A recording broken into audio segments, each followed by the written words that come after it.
ഇതാ പോരാട്ടം. പാപത്തോടല്ല പോരാട്ടം, പിശാചിനോടല്ല പോരാട്ടം. ഈ മൈൻഡ് സെറ്റിൽ നിൽക്കാനാണ് നമ്മുടെ പോരാട്ടം.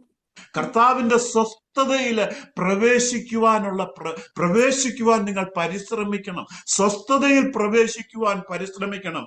ഈ സ്വസ്ഥതയിലേക്ക് കയറുവാൻ പരിശ്രമം ചെയ്യണം, പോരാട്ടം നടത്തണമെന്ന്. അതാ പോരാട്ടം.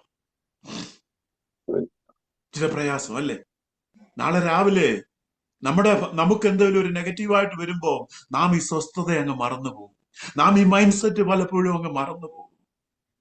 അവിടെയാ നമ്മുടെ പോരാട്ടം. പിശാചിനോടല്ല പോരാട്ടം, പാപത്തോടല്ല പോരാട്ടം.